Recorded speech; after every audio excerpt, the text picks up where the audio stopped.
ሰላም ጤና ይስጥልኝ። ይህ የአማርኛ መጽሐፍት የዩቲዩብ የትረካ ቻናል ነው። በዚህ ቻናል ዘወትር ሰኞ፣ ረቡዕ እና አርብ ምሽት 3 ሰዓት ላይ የተመረጡ የአማርኛ መጽሐፍት ትረካዎችን ወደ እናንተ እናደርሳለን።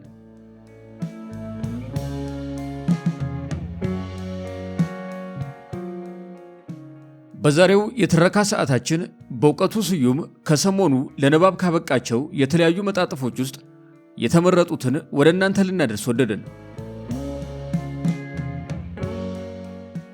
የአማርኛ መጽሐፍት ዝግጅት ክፍል የሙሉ መጽሐፍት ትረካዎች የሚያቀርብበት ትረካ ተራኪው የተሰኘ አዲስ የዩቲዩብ ቻናል ከሰሞኑ እነሆ ለእናንተ ብሏል።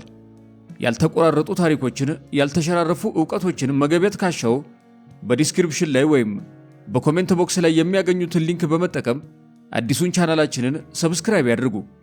ቀዳሚ አባል በመሆንም አዳዲስ ትረካዎችን ያገኙ።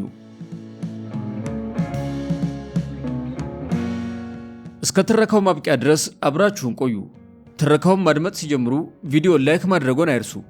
ቻናላችንን ሰብስክራይብ ካላደረጉ ሰብስክራይብ በማድረግ የቻናላችን ቤተሰብ ይሁኑ።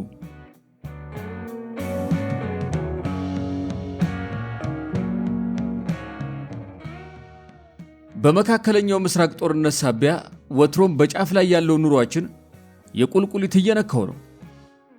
ድሮ ከኑግ የተገኘ ሰሊጥ አብረ ተወቀጥ ይባል ነበር። የሚገርመው እኛ ከኑጉ 40 ሚሊዮን ክንድ ርቀን ዘነዘናው አላስተረፈንም። በቀደም የኢንተርኔቱን ኬብል ከቀይ ባህር ላይ ሊበጥሱት እየተሰናዱ ነው የሚል ወሬ ስለሰማው ለምንም ብዬ ባለ 21 ኢንች ቲቪ እና ዴክ ገዛው። ከዚያ ቪዲዮ ማከራያ ቤት ፍለጋ አዲስ አበባን ሙሉ ዞሬ ስላጣው ከሳይንስ ሙዚየም ማዘር ኢንዲያ እና ፋዘር ፓኪስታን የተባሉ ፊልሞችን በቪኤችኤስ ተከራየው። ኑሮ ሁሉም የሚወድቅበት ፈተና እየሆነ ነው ጎበዝ።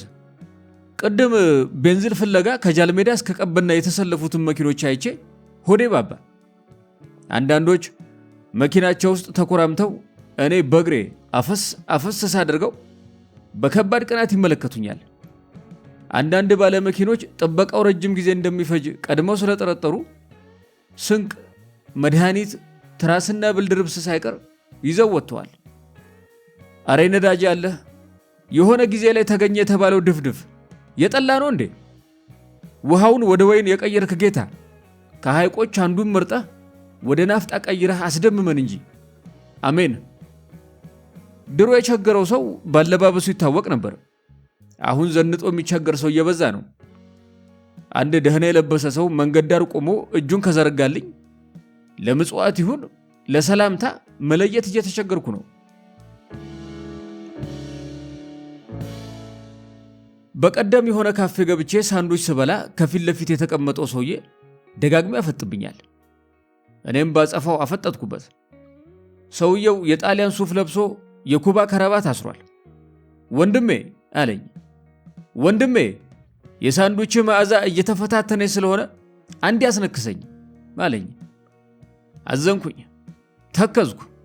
ላለማልቀስ እየታገልኩ ብድግ ብዬ የሳንዱቹ መዓዛ ወደ ሰውየው አፍንጫ የማይደርስበት ቦታ መርጬ ተቀመጥኩ። ስሙኝማ፣ አሁን ረፋር ላይ ሱቅ ሄጄ እንጀራ ለመግዛት ጠየቁኝ። ባለሱቁ በእጁ ላይ ያለውን ዱቄትና አዋራ አራግፎ ሲያበቃ ከመሶቡ አንድ እንጀራ ነጥሎ አንስቶ ምን ላይ ላድርግልህ አለኝ። በፌስታል አድርግልኝ አልኩት። ፌስታል መከልከሉን አልሰማህም? ሰምቻለሁ፣ የምራቸውን አልመሰለኝም እንጂ። በል አሁን ፖለቲካውን ትተህ የሆነ መያዣ አምጣ። ምን ላምጣ? ከፌስታል ውጭ ይሁን እንጂ ባንቀልባም ብትይዘው አያገባኝም። ተናድጄ ጥዬው መውጣት ሲጀምር በረጅሙ ተነፈሰና እንዲህ አለኝ። ካልሆነ ለምን እዚቹ በልተኸው አትሄድም? ወረድ ብዬ ደግሞ ወደ ፍርምባ የፍራፍሬ መሸጫ መደብር ጎራ አልሁኝ። አንድ ብርቱካንና አንድ አቮካዶ ገዛሁና ባለመደብሯ በኪስ ላድርግልህ ስትለኝ አያስፈልገኝም አልሁና ፍራፍሬውን እንደ ሰርከስ ተጫዋቾች ወደ ላይ እያጎንኩ እየቀለብኩት ሳሳያት አጨብጭባ ተደንቃ መለስተኛ ሐባብ ሸለመችኝ። ያን በቅፌ ይዤ ወደ ግቢያችን ስገባ አንድ ደስ የምትለኝ ሴትዮ ብላቴና ልጇን ይዛ ስትወጣ መንገድ ላይ ተገናኘን። ብርቱካን ስጠኝ አለኝ ልጁ። አይ መንግስት፣ እግዚአብሔር ይልህ። እናቲቱ ተው ሰው አታስቸግር አለችው እየሳቀች። ኧረ ምን ችግር አለው ያዝ አልኩና ብርቱካኑን አቀበልኩት። ወዲያው አእምሮዬ ብዙ ነገር አሰበ። በዚህ አጋጣሚ ከሴትዮቱ ጋር ተዋወቅን። ልጁን አያቱ ቤት ልከነው ዓለማችንን ስንቀጭ በምናቤ ታየኝ።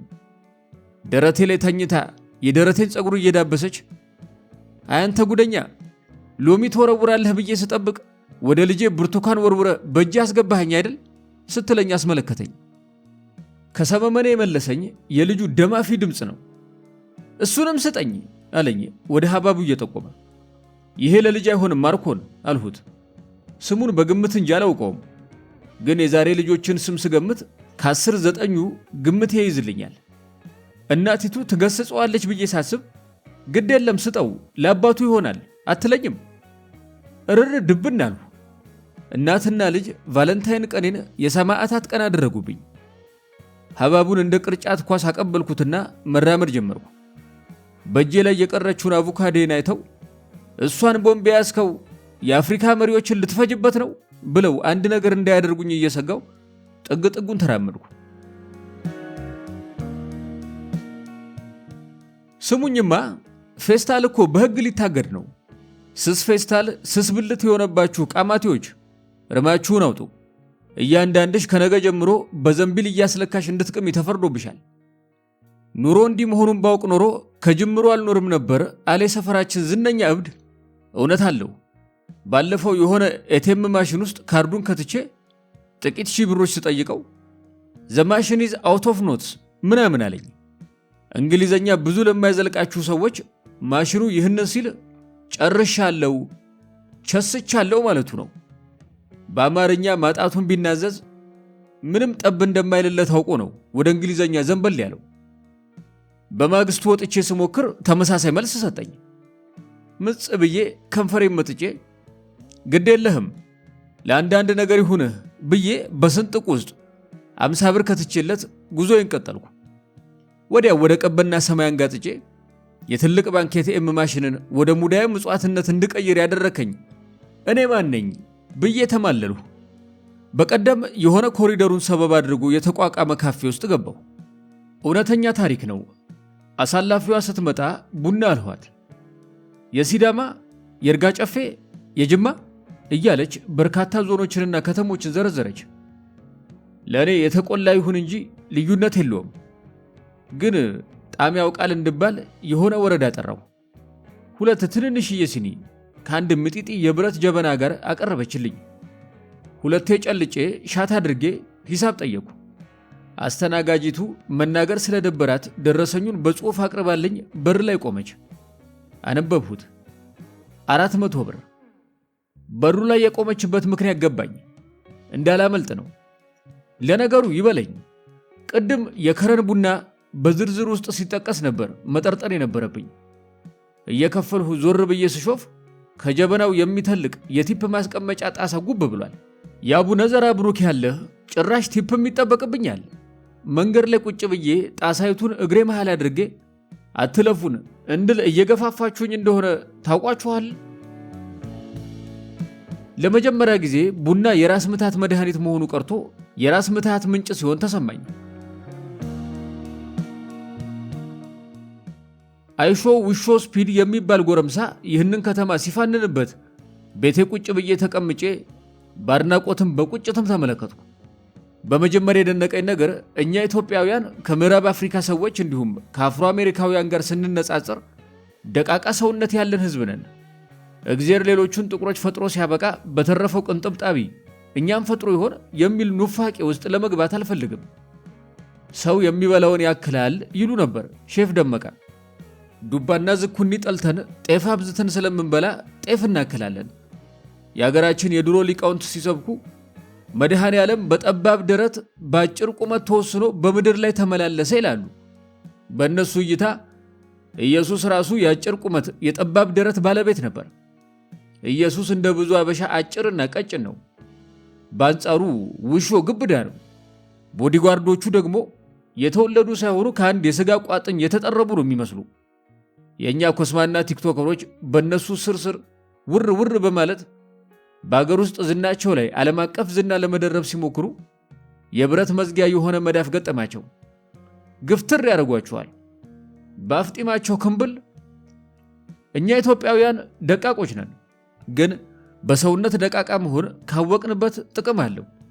ዳዊት ጎልያድን ገንድሶታል። ግን በዳዊትና በጎልያድ መካከል የተደረገው ግጥሚያ የቦክስ ወይም የጥፊ ቢሆን ኖሮ ውጤቱ ከምናውቀው የተለየ ይሆን ነበር። በአድዋ ጦርነት እንዴት ልናሸንፍ ቻልን? አባቶቻችን ከጣሊያኖች ጋር ሲነጻጸሩ ደቃቆች ነበሩ። ግን ይህንን እንደ ድክመት ቆጥረው አላፈገፈጉም። ቀለል ያልህ ከሆንክ ሰውነትህም በቀላሉ መሸከም ትችላለህ። ከግዙፉ ሰውዬ በተሻለ ዳገት ትወጣለህ። ወደ ቤት አቅጣጫም ሆነ ወደ ጠላቶች ምሽግ ቀልጠፍ ብለህ መሮጥ ትችላለህ። መግዘፍ ከፈለክ ደግሞ ፈረስ ላይ ትወጣለህ። ያንተን ቁመት በፈረሱ ቁመት ላይ ትደምራለህ። አእምሮህን ትጠቀማለህ። ጠላትህ አጠገብህ ከመድረሱ በፊት በርቀት በውጅግራ ትጥለዋለህ። በጦር ትቀረቅርበታለህ።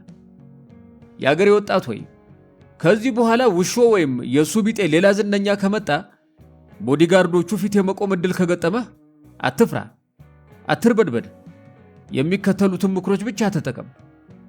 ቦዲጋርዱ ሊያስቆመ ሲሞክር ለአንዳንድ ነገር ይሁን ብለህ $100 መክተፊያ የሚያክል መዳፉ ላይ ያስቀምጥለት። ወንድሜ ሆይ አንተ ጉልበት ባይኖርህም ዶላሩ ጉልበት እንዳለው አትርሳ።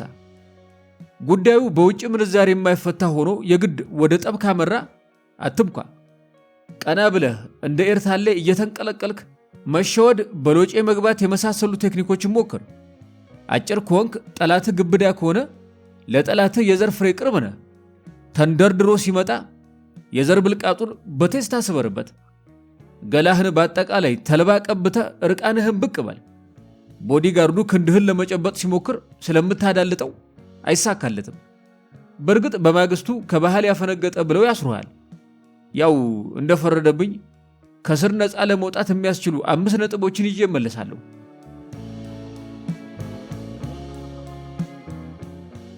ከጥቂት ዓመታት በፊት ዱባይ ላይ በተደረገ የዓለም አቀፍ የሥነ ጽሑፍ ፌስቲቫል ላይ አንድ ግጥም አነበብኩ።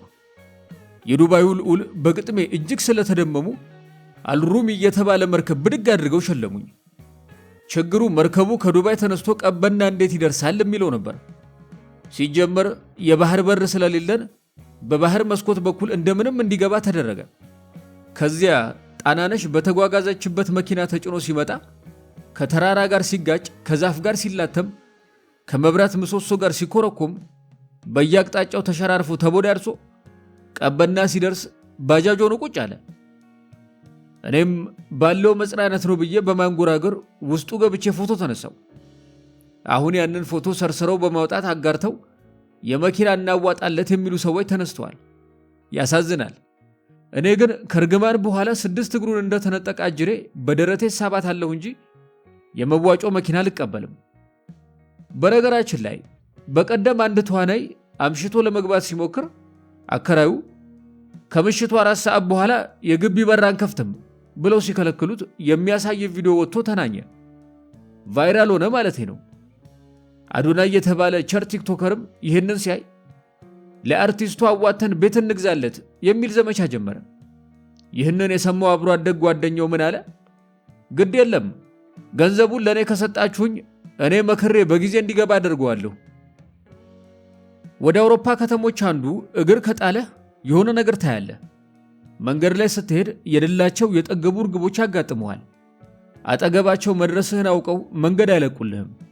ከመጤፍ ሳይቆጥሩህ ለቀማቸውን ወይም ጨዋታቸውን ይቀጥላሉ። እንዳትረግጣቸው እርምጃህን ቆጥበህ ለመራመድ ትገደዳለህ።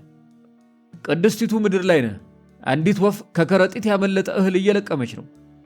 ድንገት በአቅራቢያው ዳናህን ከሰማች ብድግ ብላ ወደ እንጦጦ ብሔራዊ ፓርክ ታፈገፍጋለች። በወፎች አይን ስንታይ ጭራቆች ነን፣ ግን ያለ ምክንያት ነው። አንድ ባለቤት አልባ ውሻ ባጠገቡ ካለፍ ሽምቅቅ ብሎ ገለል ይላል። ይመግቡኛል ብሎ ሳይሆን ይደበድቡኛል ብሎ እንደሚያስብ ግልጥ ነው። በከተማችን የዕለት ዱላውን ሳይቀበል የሚውል ውሻ የለም።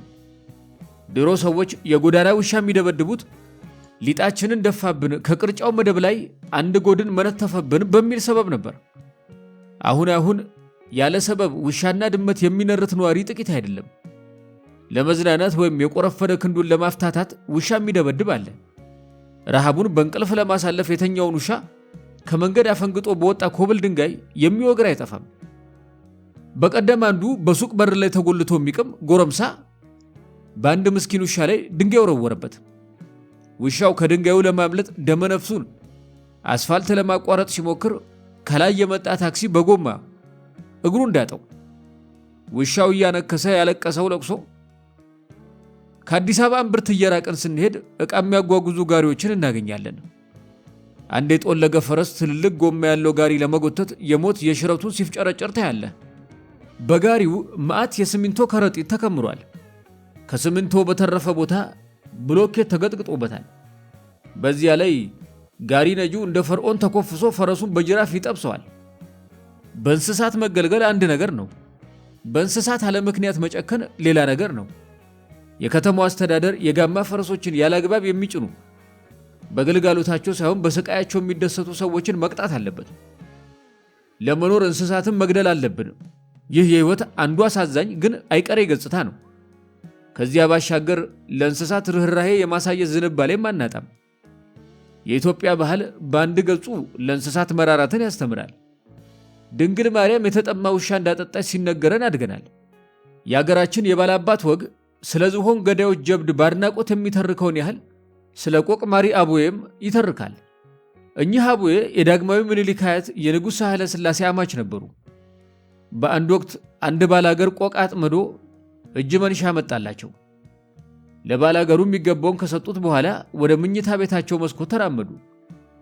ማጀት ውስጥ ገረዶቻቸው ቢላዋ እየሳሉ ነው። አቡዬ ቆቂቱን መስኮት ላይ ያስቀመጡና ደህና ሰንብች አሏት። ወደ መጣችበት በረረች። ያገሩ ሰው ከዚያን ጊዜ ጀምሮ አቡዬን ቆቅ ማሪ አቡዬ ብሎ ባድናቆት ይጠራቸው ጀመረ።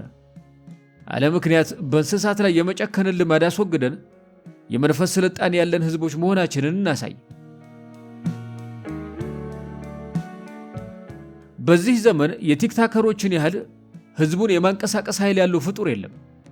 ለበጎ ዓላማ ካሳለፍናቸው ቲክቶከሮች ተአምር መስራት እንደሚችሉ በቅርቡ ለተራቡ ወገኖቻችን ያሰባሰቡት መዋጮ ማሳያ ሊሆን ይችላል። በእርግጥ ቲክቶከሮች የሚገራቸው ካጡ ከባድ ስህተትም ሊሰሩ ይችላሉ። በእኔ ግምት ቲክታከሮች በቅርቡ ከሰሯቸው ትልቅ ስህተቶች ዋናው ለአንድ አንጋፋ አርቲስት መኪና መሸለማቸው ነው። እግዚአብሔር ያሳያችሁ፣ መላእክት ያመላክቷችሁ። ተሸላሚው አርቲስት በግምት የ70 ዓመት ዕድሜ ባለጸጋ ይሆናሉ። 70 ዓመት መኖር የቻሉት በእግራቸው ከቤት ወደ መስሪያ ቤት ሲቆሰቁሱት ስለኖሩ ነው። ዕድሜ ለቲክታከሮች። ከዚህ በኋላማ ይህንን ወርቃማ ዕድል አያገኙትም። ከዚህ በኋላ መኪና የተባለ የብረት ቀፎ ውስጥ ታሽገው ስለሚውሉ ሆዳቸው ዋጅማ እንደነፋው በሬ ይነረታል። እግራቸው ለሪህ ብቻ ሳይሆን ለዝሆኔ ሊጋለጥ ይችላል። በደም ልገሳ የማይተነፍስ ደም ብዛት ሊጠናወታቸው ይችላል ብሎ መገመትም ሟርተኝነት ሊሆን አይችልም ከቶም። ይህ ብቻ አይደለም፣ የትራፊክ ቅጣት መቆሚያ መቀመጫና መተኛ ያሳጣቸዋል። ሸላሚዎች ከመኪናው ጋር የዓመት የቅጣት በጀት ሊመድቡላቸው የተገባ ነበር፣ ግን አልሆነም። ለአንድ ፊልም የተከፈላቸውን ክፍያ ለትራፊክ አስረክበውት እንደማይገቡ እርግጠኛ ልንሆን አንችልም። ቅጣት በተደጋገመባቸው ቁጥር በደማቅ ንስር የታጀበ ብስጭት አናታቸው ላይ እየወጣ ለደም ግፊት ሊዳርጋቸው ይችላል። ነገሩ በዚያ አያበቃም። ከሌሎች ባለመኪኖች ጋር በሚደረግ ሽቅድድምና ግፊያ ምክንያት የሚሰነዘርባቸውን ስድብ ለመቋቋም ምን ያህል የሥነ ልቦና ዝግጅት አድርገዋል? እጠይቃለሁ። የኪነ ጥበብ ሰው መኪና መቃብሩ ነው። በታክሲና በአውቶቡስ ስትሄድ ስለ ሰዎች ታውቃለህ። ሚኒባስ ማለት ሚኒ ኢትዮጵያ ማለት ነው። ለመተወንም ሆነ ለመድረስ የሰዎችን ሁኔታና ባህሪ ማስተዋል ያስፈልጋል። መኪና ተሸለምክ ማለት ከህዝብ ጋር ተቆራረጥክ ማለት ነው። ለማንኛውም እኔ እንደ ወንድምና እንዳልተሸለመ ኢትዮጵያዊ እኒህን ተሸላሚ የምመክራቸው አንድ ነገር ቢኖር ይህ ነው። መኪናውን ሸጠው አሪፍ የስፖርት ጫማ ይሸምቱ። ልጅ እያለን አንድ በሰፈራችን የታወቀ ገዜ የተባለ ተወዛዋዥ ነበር። የሆነ ጊዜ ላይ የ120 ፕሮግራም አዘጋጆች ደብረ ማርቆስ መጥተው ስለ ክልላችን የኪነ ጥበብ እንቅስቃሴ የሚዘግብ ፕሮግራም ሰሩ። በዚያ ፕሮግራም ውስጥ ገዜ ለ5 ሰከንድ አካባቢ ወዝወዝ ሲል ይታያል። ብልጭ ብሎ ይጠፋል ብንል ይሻላል። ይቺም ዝና ሆና ገዜ ሊጠቀምባት ፈለገ። በማግስቱ የከተማችን አንደኛ ቆንጆ ከገበያ ስትመለስ አስቁሞ ሊጀነጅና ሞከረ። ፊትም ጀርባም ነሳቸው። አላወቅሽኝም? አላወቅሁህም አለች ልጅቱ። ገዜ ቀብረር እያለ እንዲህ አለ፣ በሰፈራችሁ ቴሌቪዥን የለም መሰለ። ለመጀመሪያ ጊዜ ቴሌቪዥን የገዛሁበትን ሁኔታ አልረሳም። አልበላም አልጠጣም አልለብስም ብዬ የሸመትሁት ባለ 21 ኢንች ቲቪ ከአዲስ አበባ ወደ ደብረ ማርቆስ ሲጫን እንዳይሰበር እንደ እንቁላል በጭን በተሞላ ካርቶን ውስጥ ተመስጎ ነበር። የከተማው ሕዝብ አሳዩን እያለ እንዳያስቸግረን ሰክተን እንደ ተጠለፈች የገጠር ሙሽራ በጠፍ ጨረቃ ይዘነው ገባን። ወንድሞቼና እህቶቼ ቲቪው ላይ በታላቅ ተመስጦ ተጣዱበት። ፓርላማ ይቀራቸው፣ ዜና ይመክታቸው፣ ሜትሮሎጂ ያልፋቸው። አብሬያቸው ስመለከት አመሸሁና እንቅልፍ ክንብል ያደረገኝ። እኩለ ሌሊት ላይ የቲቪ ፕሮግራሙ አልቆ ስክሪኑ እሽ በሚልበት ሰዓት ሞሴ ተባለ የመጨረሻ ታናሽ ወንድሜ ትከሻዬን አርገፍግፎ ቀሰቀሰኝ። ምን ፈለክ ስለው ቴሌቪዥኑ ተሰናክሏል፣ ተነስተ ጠግንልን። አሁን እያንዳንዱ ሰው መዳፉ ላይ ስክሪን አለ። የቱን አይተን የቱን እንደምንተው ግራ ገብቶናል። የድሮ ሰው ጥሞና ነበረው። ቪክቶር ሂጎ የተባለ ደራሲ አንድ ስዕል ለማጣጣም አንድ ቀን ፈጅቶበታል ይባላል። አሁን ሁሉም ሰው በየቤቱ የሚታይ ነገር ያመርታል። ማን ታይቶ ማን ይቀራል? እስከ ቅርብ ጊዜ ድረስ የሳንቲም ተመጽዋች ብቻ ነበር ያለው። አሁን የትኩረት ተመጽዋችም ተፈጥሯል። በፈጠራችሁ ይህንን ቪዲዮ እንዳታልፉት ብሎ አንጀት በሚበላ ድምፅ የሚማጸን ማየት ተለመደ። መኖር አይንን ለማስገበር የሚደረግ ግብግብ ሆኗል። መሳሪያው በየአይነቱ ይወለወላል። እንግዳ አለባበስ፣ ወጥ ያለ መፈክር፣ ብዙ ጥቅም ላይ ያልዋለ ጠገራ ስድብ ታጥቀው የሚሰለፉም አሉ። በተቃራኒ የሥነ ምግባር ወኪል፣ የትውልድ ተቆርቋሪ፣ የባህል በረኛ ሆነው የሚጫወቱም አይጠፉም። ለጊዜው ከሁለቱም ወገን ያልሆነው ተርታችን እስኪደርስ ያየን የለም እንጂ ያላየነው የለም በሚለው የጠቢቡ ወያላ ጥቅስ ተጽናንተን ከፈንድሻው ቃም ቃም እያደረግን ግብግቡን በተመስጦ እንከታተላለን። ስሙኝማ በሰሜን ምስራቅ የፈነዳውን እሳተ ገሞራ በሩቅ አየሁት እኮ። እሳተ ገሞራው ለመጀመሪያ ጊዜ የፈነዳው ከ12000 ዓመት በፊት ነው ተብሏል። ይህ አጋጣሚ ለኢትዮጵያ ትልቅ ዕድል ይዞላት ይመጣል የሚል ግምት ነበረኝ። ተሳስቻለሁ። ሲፈነዳ ከምድር ከርስ ውስጥ ለብዙ ዘመን ተቀብሮ የኖረ ድፍድፍ ነዳጅ፣ ወርቅ፣ ብርና ታንታለም ግልብጥ ብሎ ይወጣል ብዬ ጠብቄ ነበር።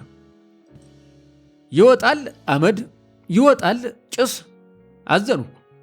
በአሁኑ ሰዓት ኢትዮጵያ ለሩቅ ምስራቅ አገሮች ሀብት እንኳን ባይኖረኝ ይቺን አመድ እንቃመሳት በማለት የተፈጥሮ ጸጓን በመጋበዝ ላይ ትገኛለች። ቅድም ጠጅ ቤት ገብቼ ፋንታ ስጠጣ አንድ ሽማግሌ እንዲህ ሲሉ ሰማኋቸው። አንድየው የልባችንን ጥመት አይቶ ጸሎታችንንም በቅጡ መመለስ ትቷል። ይኸው የባህር በር ይሰጠናል ብለን ስንጠብቅ የጭስ ማውጫ ሰጠን። ብቻ ዘንድሮ አልተሳካልንም። እስቲ ደግሞ ከ12000 ዓመት በኋላ እድላችንን እንሞክራለን። ነገሩን በደንብ ካሰብንበት የኢኮኖሚ ፋይዳም አይጠፋውም። የጭሱ ማረጋጊያ፣ የአመዱ ማስወገጃ በጀት ይመደብልን ብለን ሀያላን አገሮችን መቀፈል እንችላለን። የቅፈላ ሐሳብ በተነሳ ቁጥር ትዝ የምትለኝ ቀረዳለች። አንድ ሰሞን ነው የታዋቂ ሰዎች ወላጅ አባት ነኝ እያሉ ጥቅማ ጥቅም የሚጠይቁ ሰዎች ተበራክተው ነበር። አንድ ቀን የሆኑ አረጋዊ ሰውዬ ድምፃዊ ትዕግስት ፋንታውን ቤት መጡና አንኳኩ። ገና ሲያዩዋት ልጄ አባትሽ ፋንታሁን እኔ ነኝ አሉና ተጠመጠሙባት። ሊሆን አይችልም አለች ድምፃዊቷ። ተሰውሬ ብኖርም አባትሽ መሆኔን በመሐላ አረጋግጥልሻለሁ። አሁን እርሶ ሲያንኳኩ እኔ ከአባቴ ጋር እየተጨዋወትኩ ነበር አለች ትዕግስት። ሰውየው ደረቅ አይናቸውን ባይበሉባቸው እያበሱ ምን አሉ? እንግዲህ ከተባነነ ምን ያደርጋለሁ፣ ወደ መሰሉ ፋንታውንና ሰይፉ ፋንታውን ጋር ሄጄ ደግሞ እድሌን ልሞክር። እኛ ሰፈር የጀበና ቡና የሚያፈሉ ሴትዮ አሉ። ጠና ያሉ አሮጊት ናቸው። ቡናቸው ገብስ ይበዛዋል። ያረረ በሶ እንደመጠጣት ነው። ደግሞ በቡና ማንኪያው ቂጥ ጆሮአቸውን መጎርጎር ይወዳሉ። ግን ስለሚያሳዝኑኝ ይህን ሁሉ ተቋቁሜ ቡና መሰሉ ነገር እጠጣላችኋለሁ። በቀደም ያንን የቦንዳ ቡና እየተጋጥኩ በስልኬ ፖድካስት ጨፈጭፋለሁ። አንድ አንጋፋ አርቲስት የሌለ እየተፈላሰፉ ነው። እንዲህ ሲሉ ሰማኋቸው። ከሰውነታችን ክፍሎች ሁሉ የቱ ይበልጣል ብትለኝ ከእግር ከእጅም ከአእምሮም ቂጥ ይበልጣል። ቂጥን የሚወዳደር ነገር የለም እያሉ ስለ ቂጥ ወሳኝነት ማተት ጀመሩ። እኔም ቡና መሳዩን ፉት እያልሁ በአካል ከፊት ለፊት የተቀመጡ ይመስል እንደቀደቅባቸው ጀመረ። አቦ ምን ቅመው ነው ቂጥን ከአእምሮ ያስበለጡት? አሁን እርሶን ለሚያክል ሰውዬ አእምሮ የሁሉ ነገር መሰረት መሆኑን ማስተማር አለብኝ? ለምሳሌ ቂጦ ምድጃ ላይ ቁጭ ከማለት በርጩማ ላይ ቁጭ ማለት እንዲመርጥ ያደረገው አእምሮ ነው። የከተማ እብድ መሃል አስፓልት ዳር የሚጸዳዳ አእምሮ ስለማይሰራ ነው። እርሶ እንደሚሉት ቂጥ ያን ያህል ቀዳሚነት ቢኖረው ኖሮ ፈጣሪ የአካላችን ክፍሎችን ሲያበጅ አናታችን ላይ ያደርገው ነበር። ለማንኛውም የአንድ ሐሙስ ትኩረት ለማግኘት እንዲህ ቂጥ አምባሩ የጠፋው ነገር ባንናገር ጥሩ ነው። የሰውየውን ንግግር በዚህ መልክ አፈር ድሜ ካስጋጥኩ በኋላ ከፍተኛ እርካታ ተሰማኝ። አባቴ ድሮ 15 እንጀራ መጋገር የሚያስችል እንጨት ፈልጦ ሲጨርስ ያደርግ እንደነበረው ኮራ ብዬ የመዳፌን አቧራ በመዳፌ አራግፌ በረጅሙ ተነፈስኩ። ወዲያ ሽንቴ ስለመጣ ማዘር ቦርሳዬን ይውልኝ አልኳቸው። ራሳቸውን በእሽታ ነቀነቁ። የድሮ ሰው አደራ ጠባቂ ነው። ገጣሚ ሙሉጌታ ተስፋዬ የሆነ ጊዜ ላይ ኮካ ጠጥቶ የተረፈውን ግማሽ ለባለሱቁ አስቀምጥልኝ ብሎት ሄደ። ከወራት በኋላ ሲመለስ ባለሱቁ ባደራ የሰጠውን ግማሽ ጠርሙስ ኮካ መለሰለት። አያሙሌም በዚህ ተገርሞ ለአንተ ነበር አገርን ባደራ መስጠት አለው ይባላል። በእርግጥ አያሙሌ ለባለሱቁ በኮካ ፋንታ ብሉ ሌብል ውስኪ ባደራ ሰጥቶት ቢሆን ኑሮ ውስኪውን መልሶ ያገኘው ነበር። አያሙሌ ራሱ ጨክኖ ውስኪ ባደራ ያስቀምጥ ነበር። እንዲህ እየተወዛገብኩ ከሽንት ስመለስ ቦርሳዬ በቦታው የለም። ማዘር ቦርሳዬስ አልኳቸው። አንዱ ይዞት ወደ ታች ወረደ። ይውልኝ አላልኩትም እንዴ አልኩኝ። ንዴቴ እንደ ኮሪደሩ መብራት እየተንቦገቦገ። ምን ያንጨረጭረሃል? ይውልኝ እንጂ አባረው ያዙልኝ አላልከኝ አሉና ማንኪያው ስላላረካቸው ጆሮአቸውን በቡና መቅያው መጎርጎራቸውን ቀጠሉ። 90 የጎረመስኩበት እንጂ የተወለድኩበት ዘመን አይደለም። ግን የ90ዎቹ ሰው ነኝ ለማለት አላቅማማም። የኔ ዘመን የምንለው የተወደድንበትን እንጂ የተወለድንበትን አይደለም ይል ነበር ሙዑዝ። 90 እውነትም ገራሚ ዘመን ነበር። ለመጀመሪያ ጊዜ ለአዲስ አድማስ ጋዜጣ መጣጥፍ ጽፌ 30 ብር ተከፍሎኛል። ጽሑፍን ሙያዬ ብዬ የያዝኩት በይሁዳ በጀት ነው ማለት ነው። ያኔ ገንዘቡ አላልቅ ብሎኝ ማስቀመጫ ሁሉ ቸግሮኝ ትከሻዬ ላይ ሳይቀር ተጨማሪ ኪስ ለማሰፋት ተገድጃለሁ። የምር በጊዜው ገንዘቡ በረከት ነበረው። የሚገርመው ያኔ የመዝናኛ ጊዜ እጥረት እንጂ የብር እጥረት ስላልነበር ይደገም ቅዳሜ የሚል ዘፈን ሁሉ ተዘፍኖ ነበር። አሁን ቅዳሜ ሲመጣ በጀታችንን ቁርሳችን ላይ ጨርሰን ቅዳሜ ራሱ ኮረፋው ቀድሞ የገባ እሁድ እየሆነብን ተቸግረናል። ድሮ ደመበራድ ሰው ነበርሁ። አሁን ኑሮ መሰል ሳር ቅጠሉ ያበሳጨኛል። ባለፈው አንድ ወዳጄ ከወገን ተደብቄ ቁርስ ከምበላበት ምግብ ቤት በፓራሹት ይሁን በአምባሰል ማር ቆራጭ ገመድ አላወቅኩም ዱብ አለ። ከዚያ ቀለል ያለ ሳምቡሳ ያዛል ብዬ ስጠብቅ በከፍተኛ ጭካኔ 2 ተጨማሪ እንቁላል ያለው እንቁላል ፍርፍር በማዘዝ ቀልቤን ገፈፈው። ጭራሽ አስተናጋጁን ጠርቶ እንቁላሉ ግን የፈረንጅ ነው ያበሻ ብሎ ሲመራመር ራሴን መቆጣጠር አልቻልኩም። አንተ የሰላቢ ልጅ ቅርፊትና አስኳል ይኑረው እንጂ እንቁላሉ የአፍጋኒስታንስ ቢሆን ምን አገባህ? አሁን አንጥሬ ሳልዳምጥህ የቀረበልህን በልተህ የጀጎል ግንብ ግንባርህን እስኪመታ ድረስ ሽሽ ብዬ ገሰስኩት። አኩርፎ ጥሎ ይሄዳል ብዬ ጠብቄ ነበር። እሱ ግን አኩርፎ መብላቱን ቀጠለ። የኑሮ ውድነቱ ያልቀየረው ነገር ቢኖር የመረዳዳት ባህላችንን ነው። ባለፈው አንድ አንጋፋ ተዋናይ ሚኒባስ አባረው ሲሳፈሩ የሚያሳይ ቪዲዮ ቲክቶክ ላይ ተለቆ ህዝቡ አዝኖላቸው የመኪና መግዣ እያዋጣላቸው ነው። ይህንን የተመለከተ አንድ ድህረ አንጋፋ ተዋናይ ጓደኛዬ ከቀበና ወደ መገናኛ የሚሄደውን ሃይገር አውቶቡስ አስቆሞ ሲሳፈር የሚያሳይ ቪዲዮ አስቀረጸ። ባለሙያ ቀጥሮ ድሮን ሳይቀር ተከራይቶ በተለያየ አንግል ተቀርጾ ቪዲዮን ወንድሙ አካውንት ላይ ጣደው። አሁን የእንግሊዝ ኤምባሲ መንገድ ዘግተህ የዲፕሎማሲ ጫና ፈጥረህብናል ብሎ ፖሊስ በእግር በፈረስና በታንክ እያፈላለገው ነው።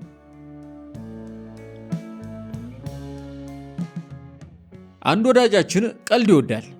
ለመቀለድም በተቻለው መጠን ይተረተራል። ግን እንዳልተለመደ ሆኖ ብዙ አይሳካለትም። በእሷ አንደበት ሲገባ ቀልዱ የጋዜጣ ርዕሰ አንቀጽ ይሆናል። ካፌ ገብቶ አስተናጋጅቱ የሚጠጣ ምን ላምጣልህ ስትለው ሽጉጥ ብሎ ራሱ ፍርስ ብሎ ይስቃል። እኔ ምድር ተከፍታ ብትውጠኝ እመኛለሁ። ግን ምድር በጊዜ ሆዷን ስለሞላች ተጨማሪ ፍርታም የምትውጥበት አቅም የላትም። አንዳንዴ በስንቱ ውጣ ውረድ ያገኘናቸውን ወይዛዝርት እየጋበዝን ሁለታችን የምናውቀውን አስቂኝ ገጠመኝ ማውራት ሲጀምር ቆይ እኔ ልጨርስላቸው ይልና ካፌ ንጥቀኛል። ከዚያ ምን የመሰለውን ጨዋታ ያኮላሸዋል። ማኪያቶ ለመጠጣት አቅደው የመጡ ሴቶችም በብስጭት ቮድካ ያዙብናል። አንድ ቀን ከጓደኞቻችን ጋር ተሰባስበን መጠነ ሰፊ ምሳ ስንፈሰፍስ ወዳጅየው አንድ ቀልድ ቀለደ። እነሆ ያልተጠበቀ ነገር ተከሰተ። ሁሉም ታዳሚ በሳቅ አውካ። ሳቃችን በረድ ሲል ወዳጃችን እንዲህ አለ፣ ወገን ላይክ ሼርና ኮፕሊንክም እንዳይረሳ። ይህ የቲክቶክ ተጽዕኖ በቀላሉ የማይገመት እንደሆነ አንዱ ማሳያ ነው። ተጽዕኖ የሚለው ቃል ግዕዝ ሲሆን መጫን ወይም መጋለብ የሚል ትርጉም አለው። በይፋም ሆነ በስውር በአስተሳሰባችን አነጋገራችንና የኑሮ ዘይቤያችን ላይ ለውጥ የሚያመጣ ኃይል ጫና ፈጠረ ይባላል። ታሪክና ሕዝብ ብልጫውን የመሰከረለት ሰው ተጫኒ ወይም ኢንፍሉዌንሰር ሊባል ይችላል። እና ኃይሌ ገብረስላሴ ኦሎምፒክ መድረክ ተወዳድረው ያሸንፉበት በነበረው ዘመን ማግስት ከተማው በሚሯሯጡ ነዋሪዎች ይሞላል። ብዙዎች በወራት አንድ ሰሞን ዘጥ ብለው ወደ ተቀማጭነታቸው ይመለሳሉ። ልምድ አድርገውት የሚቀሩም ወጣቶችም ጥቂት አይደሉም። በጎ ተጽዕኖ ነው። ምጡቅ ደራሲዎች፣ ፈላስፎች፣ ካህናትና አስተዳዳሪዎች በቋንቋችን ላይ ጫና ይፈጥራሉ። የእግር ኳስ ጨዋታን ዘገባ በአማርኛ ያስተዋወቀው ጋሽ ይድነቃቸው ተሰማ ነበር። ይድነቃቸው ምዕተ ዓመት ዕደ ጥበብ የሚሉትን ቃላት ጨምሮ ብዙ አዳዲስ ቃላትን ፈብርኮ ወደ አማርኛ ማስገባት የቻለ ከባድ ሚዛን ሊቅ ነበር። የማህበራዊ ሚዲያ በጎ ጫና ብዙ ነው። ከአዳዲስ ባለተሰጥኦዎች ጋር ተዋውቀንበታል። ሸጋ ወጎችን፣ ግጥሞችን፣ ጨዋታዎችንና ዜማዎችን ተለግሰንበታል። የጠፋ ዕቃ ሸምተንበታል፣ ተጣብሰንበታል። በቀላሉ የማይገኙ ዘመናዊ ሽሬ ዜማዎችና ፊልሞችን አግኝተንበታል። ማህበራዊ ሚዲያ አውዳሚ ጫናም አለው። በዋናነት ሶሻል ሚዲያ መድረኮች የተፈጠሩት የሚዲያዎችን ፈጣሪ ለመጥቀም መሆኑን አንርሳ። ልጆች በነበርንበት ጊዜ የልጆች አእምሮ የሚቀረጽባቸው ዋና ምንጮች ትምህርት ቤት፣ መጽሐፍትና ራዲዮ ነበሩ። ጸሐፊዎች፣ መምህራንና ጋዜጠኞች በውድድር ነጥረው የወጡ በብልጫ የተመረጡ ነበሩ። ውጤቱ ምንድን ነበር?